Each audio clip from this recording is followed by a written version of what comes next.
Now, speaking of Philo, their regular season play is coming down to the wire. MVL reporter Rebekah Markovitz is here to see if they took care of business against Morgan tonight. Philo is fighting for a spot in the playoffs right now, so these last couple games in their season are crucial. Meanwhile, Morgan went into this game hoping to break their 4-game losing streak. The weather brought the rain, but Philo brought the lightning. First drive of the game, Hunter Adolph hands it off to Casey Munyon, who dives into the end zone to put the Electrics up 7-0 4 minutes into the game. Morgan can't convert on 3rd and 6, so Casey Munyon breaks 1 tackle, 2 tackles, and goes 40 yards, making it 14-0. A play later, Wesley Palsy makes a breakthrough play. He too fakes out a couple defenders and is brought down on the Philo 47.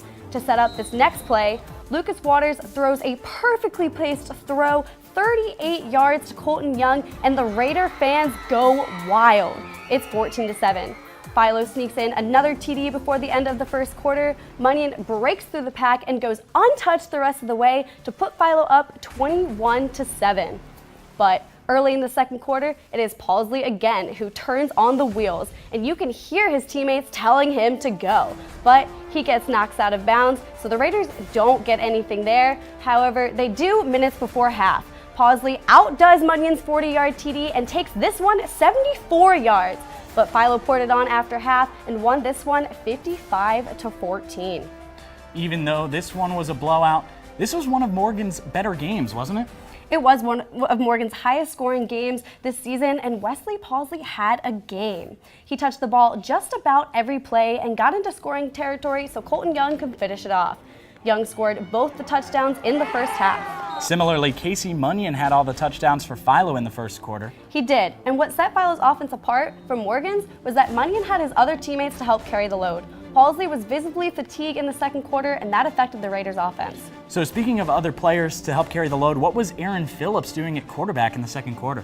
Well, Hunter Adolph went down on a play and he was limping off the field. He did not play the rest of the game, so depending on his injury, Philo might have to make some adjustments moving forward. So, moving forward, what does this win mean for Philo?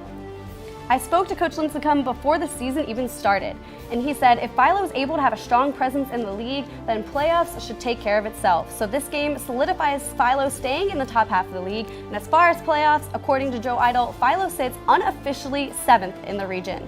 So Noah, you already talked about John Glenn's playoff chances, so with that in mind, we could see a repeat of last year, a Philo-John Glenn face-off in the regional finals.